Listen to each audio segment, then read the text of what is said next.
Welcome back to Let 'em Run for Hey, this I'm right there.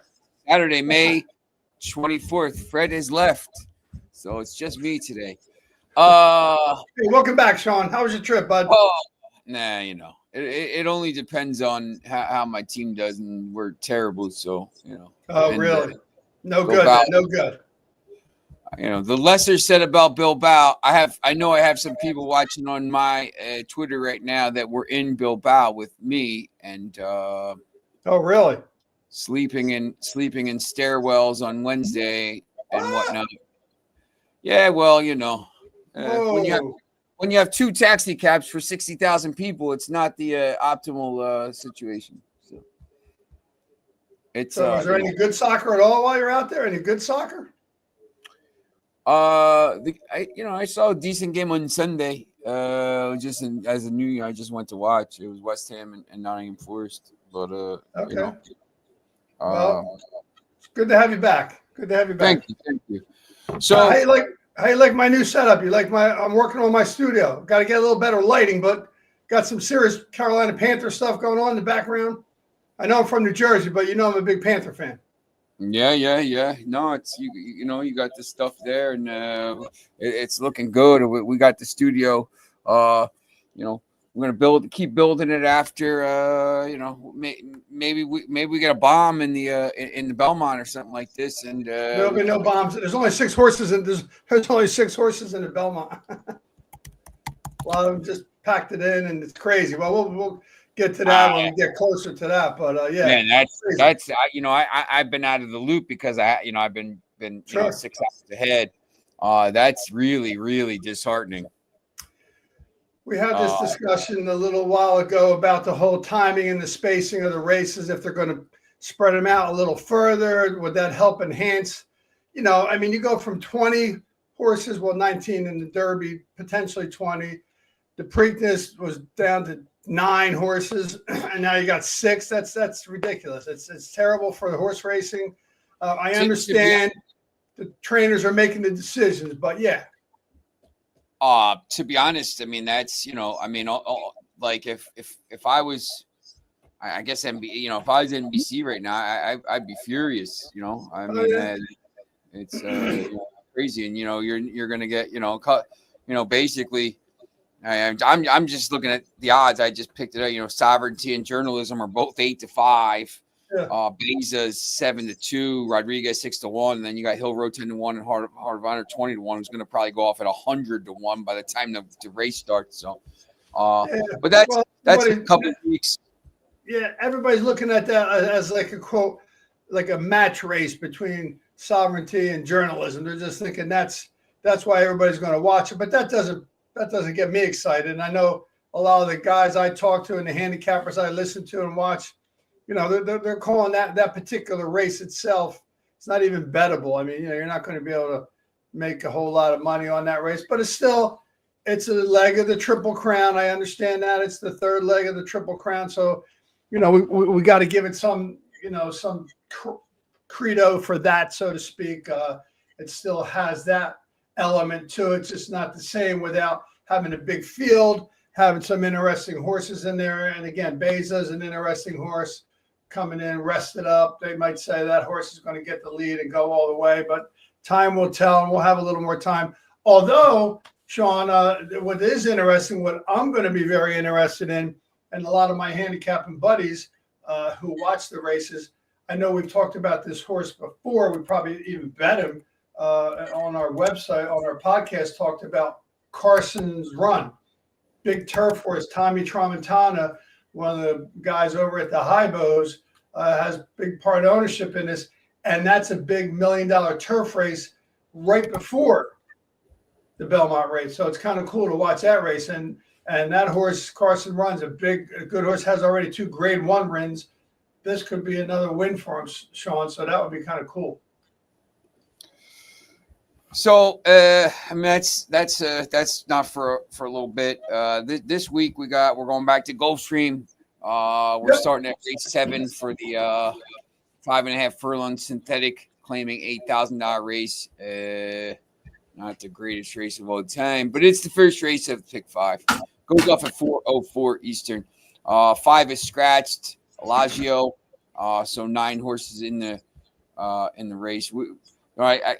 I looked at Sports Talk Florida today, and a little different way to do it. You know, your top pick is the 7 Cap Ferrat. 5-2. Joseph, 5-2. Gonna go off either him or New Diamond is probably gonna go off as a favorite, and then you have contenders Elagio and New Diamond. So you want to talk about this race here? Well, it's kind of interesting too. Yeah, I love Cape Front. Jockey, yesterday at Gulfstream Park, Edgar Zayas won 4 races. He won the first 3, race 1, race 2, race 3. Took a break in race 4 and won race 5. Amicio Jaramillo won a couple races. Gonzalez. So the big names, if you will, the big names down there in Gulfstream Park did very well yesterday. So we've got to look for them to do well again, which is why again I picked the number 7 Cap Fred, Safi Joseph Jr., Edgar Zayas. When they get together, you're going to look for A. It's going to be a short price. B, you're going to have a very likely winner. There's no doubt about that. And also, this horse won very impressively. It's only his 3rd race, the 7 horse. It's only his 3rd race. He's lightly raised, got a lot of room for improvement. His first race, he won very impressively in a high-level maiden special weight race at 7 furlongs. Pretty much wired the field with some good fractions. And so I think he's going to take to this race and possibly, take him wire to wire. It's a short race, 5.5 on synthetic. He hasn't run on synthetic yet, but that doesn't bother me. I think Safi Joseph Jr. really stands to know how to put a horse in the right place. The other horse that we liked, scratched, Elagio, the 5 horse, he scratched. So that pointed me towards another horse that we're going to take a look at and take the place of that horse, and that's going to be the 4 horse Lilybird. This horse is kind of interesting because the horse has some speed. Raj Marag is getting on him for his brother, Colin Marag, the trainer. And this trainer, Colin Marag, has some decent stats. Second after the claim, and this is the second time for this horse running for Marag, hits at 44%. I mean, a small sample, 9, but second after the claim, he gets him under his belt once. Second time around, he knows what to do with him.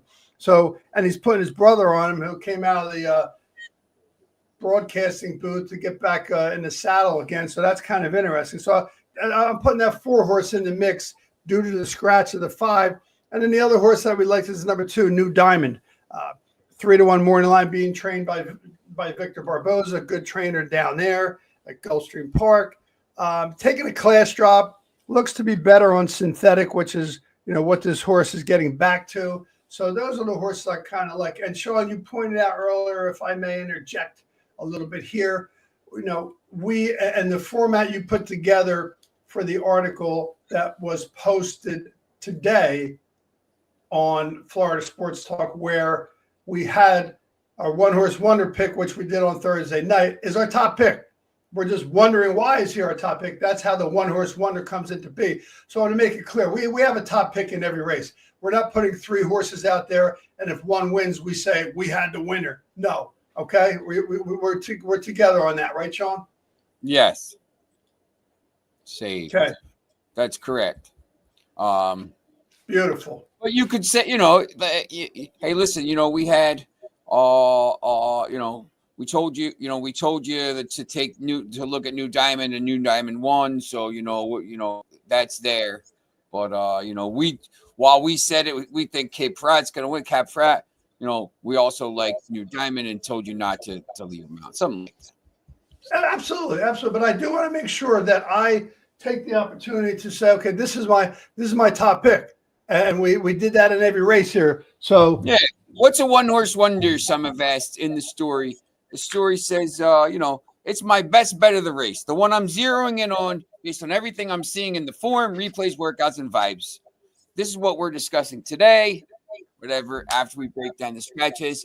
However, that's what the 1 horse wonder is. Thursday nights, tune in to watch that 1 horse wonder thing. Thursday night.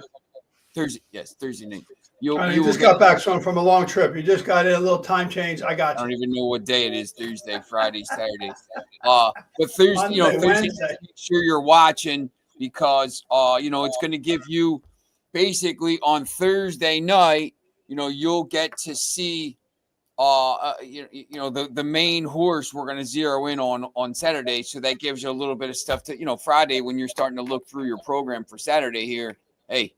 This is what you should be looking at, maybe building your bets around and stuff like that. Absolutely. So, race 8. Yep, let's go. Move on.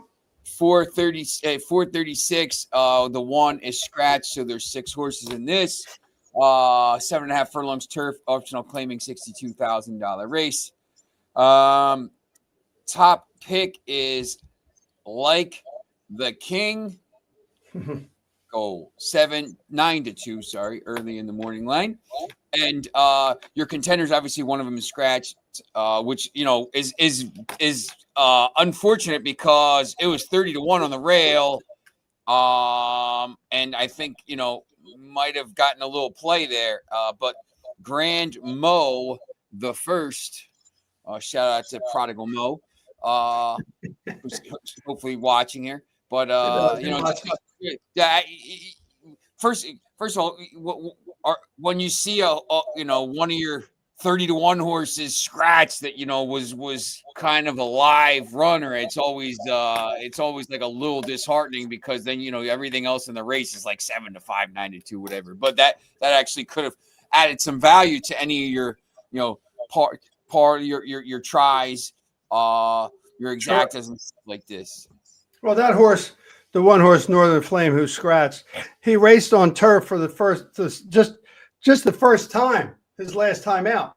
And apparently he liked it because he cut off some pretty decent fractions in the longer race, a mile and 16.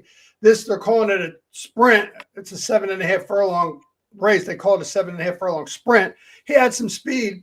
He had some rest. He worked out really well. I'm gonna put that horse in my virtual stable to watch him in the future. However, we always say this, that when the reason we do this show on Saturday at 12:30, Sean, we talked about this, is the scratches come out, and the scratch of that one, while he was one of our picks, helped me to fall on another horse that now I think could be the lone speed in this race. If you look at the 5 horse, Tap It, Kiss It, Win It.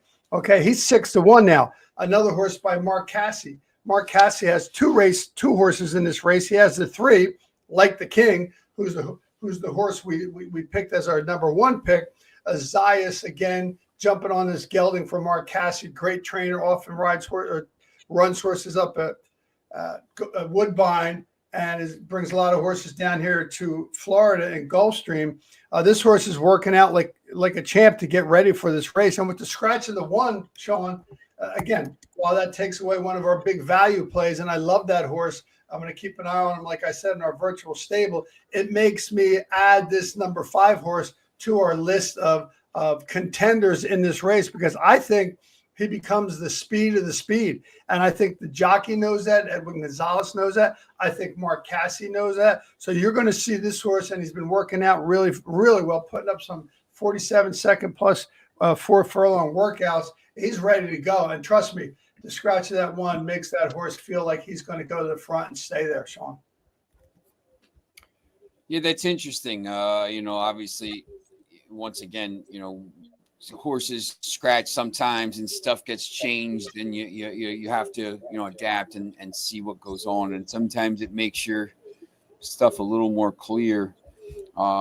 Race 9, 508, 5.5 furlongs, another short race, synthetic, claiming 10,000. Another scratch here. The 8 has scratched on its name, so there's 8 horses. And Hearts wins the trophy and penalties over Celtic. Celtic, man! Anyone's watching on at the Hibernians, man, is crying at this point. The Celtic just lost to Hearts and penalties. What is going on? Is that an upset, Sean? I don't know anything about it. Is that like an upset? Massive upset. Yeah, that's a massive upset. Not just an upset, a Massive. massive upset. Okay. Yeah, yeah, it's great for Scottish football because you can't have the same team winning everything all the time. Okay. Cool. It's good though. Not good for the Hibernians. All right, so back to this. Fortuna Bella 2-1. The 8 that scratched was another bomb, 20-1, longest sides in the field, or second longest sides in the field. Your contenders here, Chloe's Toy and Lita 1 and 2. Talk your way through this race. Yeah, I think the number 6, Fortuna Bella, being trained by Rohan Crichton, a good underrated trainer there at Gulfstream Park, gets a lot of winners home. Again, I think this horse very much looks to be the speed of the speed in this race in a 5.5 furlong sprint. I think he's going to get out. I have a pretty good feeling he's going to stay out front.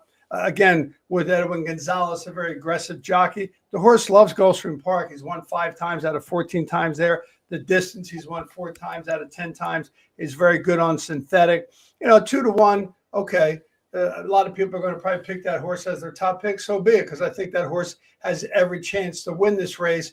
And there's a lot of horses in this race you could make a case for, which is why the number 1, Chloe's Toy, our second choice or our contender, is 7-2.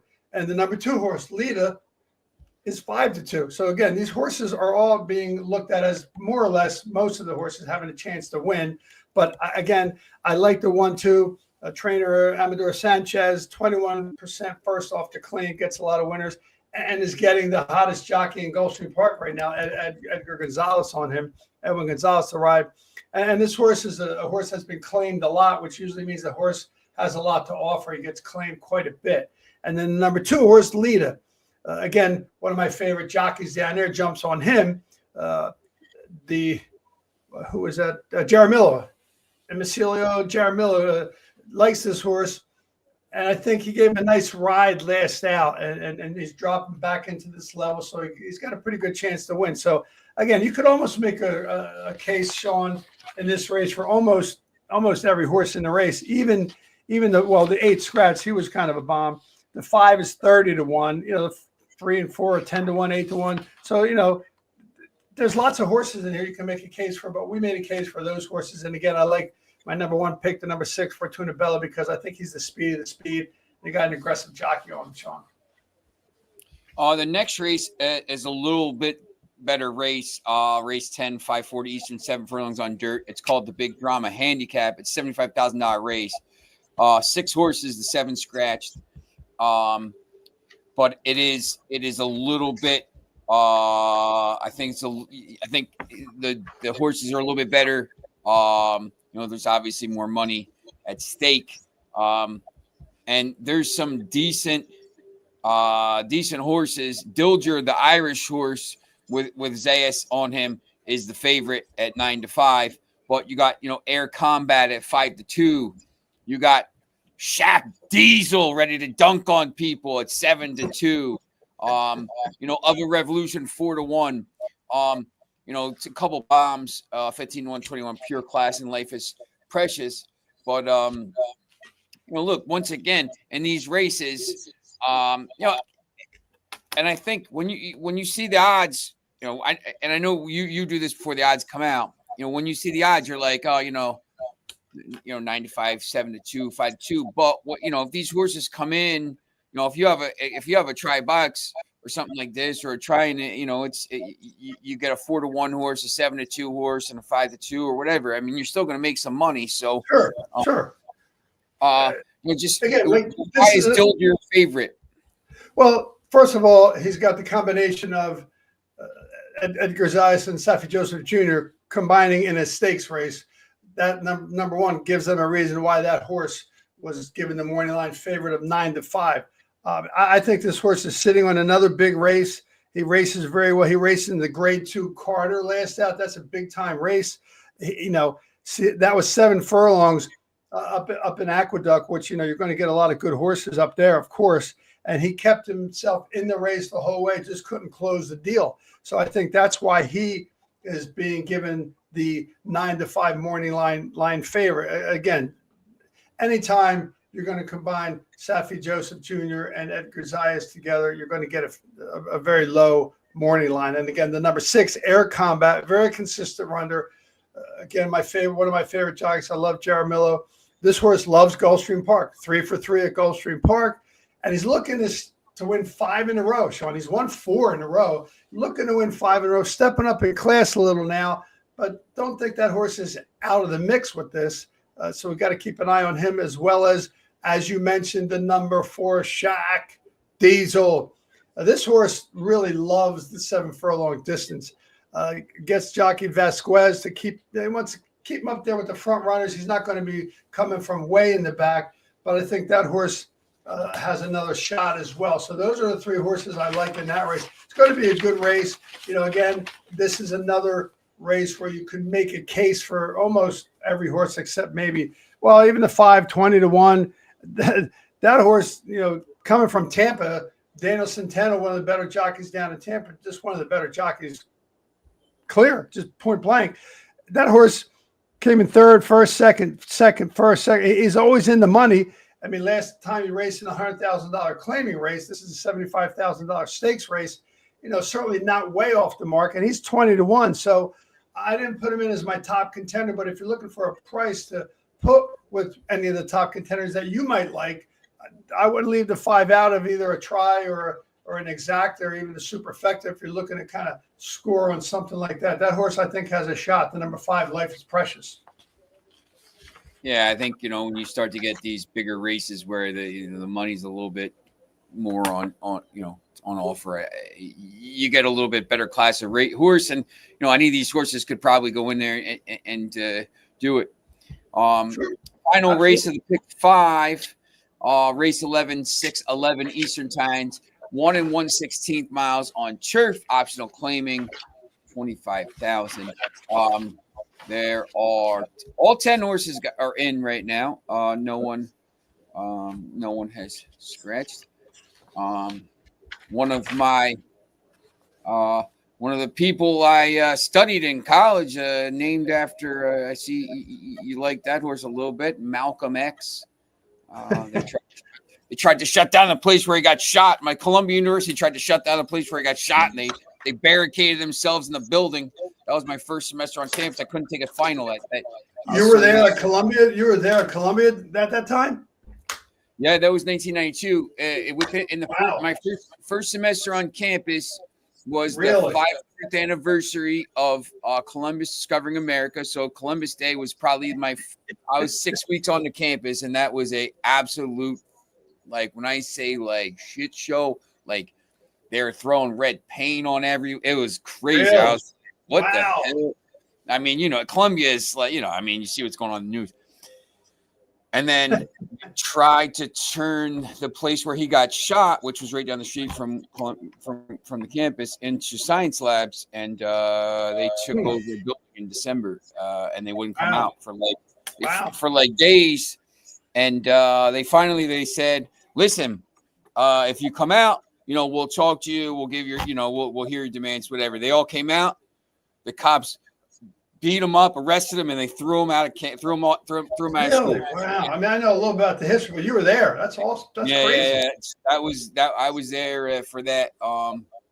Look. I mean, it's a monument. It's not a monument. Sure. It's weird to say because he got shot there, assassinated. I know what you mean. Yeah.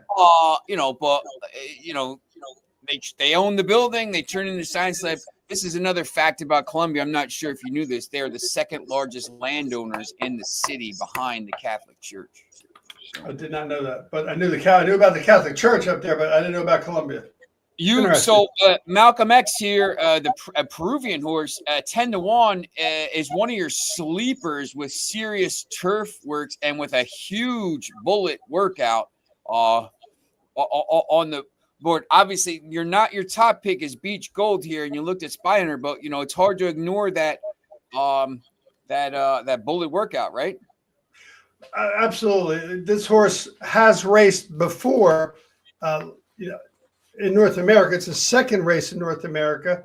So he's been acclimated here. He's not coming in. I always get a little leery if a horse comes in, whether it's a Peruvian horse or Brazil or wherever they come in from, and it's the first time that they're here, then you have to give them a little time maybe to get acclimated. But this horse has been working out in Palmetto since February 23rd, and then had a race in April. And after that race, put in, like you said, a super solid workout on the turf at 46 seconds. So I use the word wild card. That race that he ran last time, it was just like a workout.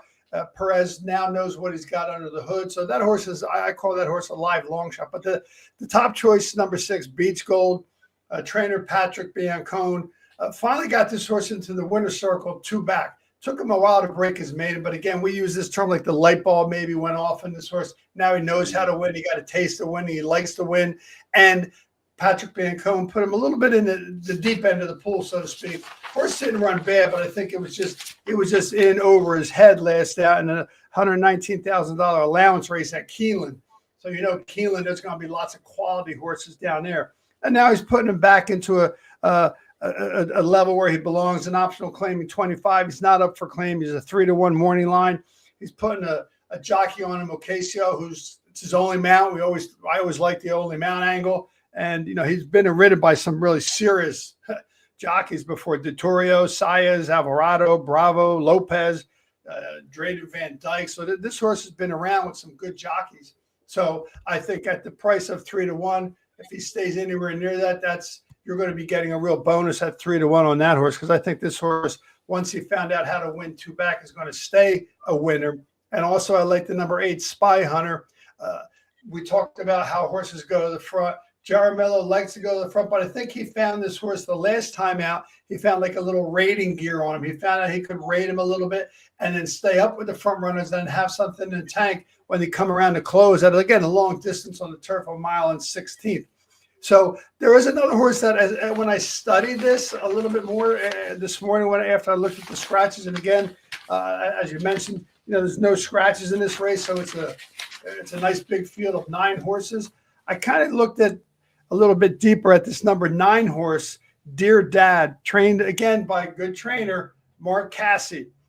Looking a little closer, this horse has some serious speed. He ran last out on synthetic, showed some really good numbers as far as speed goes. He is the number 1 prime power, and I did not have that information. And when I went into Brisnet and checked it, I said, ooh, okay. Number 1 prime power, 6-1, trained by Mark Casse, possibly the lone speed in the race. Again, talk about sizzling workouts. The last workout he had at Palmetto was 46 seconds and change for 4 furlongs. So I would add that number 9 horse into your top 4 horses, 6, 8, 3. I mean, again, I think the 6, if you're going to do a bet here, I would put the 6 on top as your key on top with the 3, the 8, and the 9 underneath, and look at that to be a good payday, because I think those horses are all going to be in the mix, and that's how I see this race coming to be, Sean. Big metaphysical race. If you're a fan of the big metaphysical things, this is a big race. You Bless America, Malcolm X, obviously assassinated. 2 horses named after gold: King Doro, Beach Gold, and of course, Mr. Crowley, who was initiated into the OTO, Ordo Templi Orientis, which I am a member of, and who says, "Do as thou wilt shall be the whole of the law." I don't know if you knew that or not, Fred, but I did not know that, Sean. Once again, I usually learn one new thing from you on every podcast. That's the new thing I learned today, and I'll give you a little Sean shout out for that, because I learned. It's interesting too with these races. I mean, when you see these, you see that turf workout and those bullets, and you see a Malcolm X who's probably not going to go off at 10-1, maybe could go off at 15-1, or maybe could, who knows what, could drift out a little bit. And you see, that might be a horse I may throw, a little, $10 to show on, or something like this, or maybe 5 across the board or something like this. Hopefully finishes second, at a decent number. So, once again, that's a good point. He's likely to go off at more than 10-1, because again, the connections of Safi Joseph Patrick Biancone, the trainers that are in there, the trainer who's training that horse, not as well known. Perez is a good jockey. People will know him, but I just think that horse will go off. But on the note of the pick five, and I will put a pick five play together. I'll put it up on X to show you what my pick five play would be. This is the kind of race where you put a horse like that in your numbers. That, let's say, use a 3 at a price, because if he comes in, the pick five will pay. That's why I like that horse in the previous race at 30-1. Probably, if he doesn't win, maybe you'll get paid if you played him across the board. But again, another horse to use in your pick five to try and get some value out of a pick five. And I think this particular sequence of the pick five at Gulfstream Park has an opportunity for some value with some of these other horses that are kind of live horses, particularly in some of the legs more so than others. I think 3 of these legs, including this 11th race, have some value in them in the sequence of a pick five.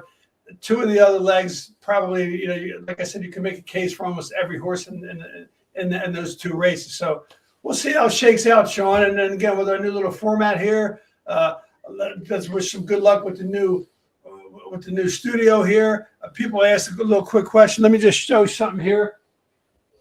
I got the Hibernian of the Year. That's what this says. It's a bottle of Jack Jim Beam Red Stag that the guys got me. It says, "Congratulations, Hibernian of the Year," on it from my friends over at the Hibernian Club. They put it together for me, and 2 of the guys who did it were my colleagues from Hamilton PT, Rob and Chris that got it for me. So I want to put that up there on my little memorabilia shelf, Sean. That's nice. I'm surprised it isn't finished yet. I knew you were going to say that, but today could be the day. Then we'll see. Yeah, it's that's people were asking me why I didn't stay for it's obvious I think we talked a little bit about this. Obviously, I got back yesterday. Today was the biggest game in all of world. Obviously the Champions League finals next weekend, but this game today, Sunderland and Sheffield United, that was in Wembley in London, is the biggest. They call it the biggest game in world football because the winner is guaranteed £250 million, which is about $400 million, guaranteed. What? Yeah, because if you win, you go to the Premier League next year, and if you go to the Premier League, basically you're making you're guaranteed, even if you go up and for 1 year and you don't win one match, you're guaranteed about $150 million, which is probably close to about $200 million, $220 million. And then what happens is the next year when you go back down, you get a little bit of parachute payments to help you because you have to pay more for players when you go up. Wow. And so they want people to come. That's So unbelievable. it's a massive. I mean, it's the biggest game in the world. So it just happened. So I could have stayed and watched that, but it's a holiday weekend here. I know a lot of people are watching right now on Sure. specifically on my X. I can see now there's about 80 people watching on mine, and Jim has some on his. But so that's some people. It's a big holiday weekend here, so I hope everybody's doing. Shout out to our fallen soldiers. We want to remember them on Memorial Day, and God bless and thank you for your service. And then they always say that some gave all, and the saying that they talk about all gave some and some gave all when they talk about our fallen soldiers. And so we remember them this weekend. And thank you for your service and keeping this free so we can do the things like we do, like this podcast, and go to the racetrack and check out all the good times. So God bless. Just remember, if you're watching in England, we celebrate this weekend because we are the greatest country on earth, and we are 2-0. And I don't care what anyone says. You want to say, well, the War of 1812 was a draw. You didn't take us back. We beat you 2-0 against England all the time. America, greatest country on earth. So stick that in your pipe. But we will. But thanks to all the soldiers for everything you do. Y'all keep us safe and everything. And once again, it's a great country, and it allows me to go and travel to other countries and Yes, see sir. this. Yes, sir. Sometimes, if you're sometimes when you're in these other countries, they don't let you do that. So, you have to take stuff for granted. And that's when races. Yep. All right, so we will see you Thursday night. I think it might just be Fred this week, and then after that, it'll probably be me again going on Thursdays because Well, believe Sean, that. I missed you. I enjoyed doing these podcasts. We add a little something together when we do it together. So welcome back again. I look forward to seeing you, and we'll round out our winners here on the review Right. preview that we'll do on Florida Sports Talk after this completes the day at Gulfstream Park with hopefully a lot of winners. So good luck to everybody. Thanks for watching, and God bless. Thank you. God bless.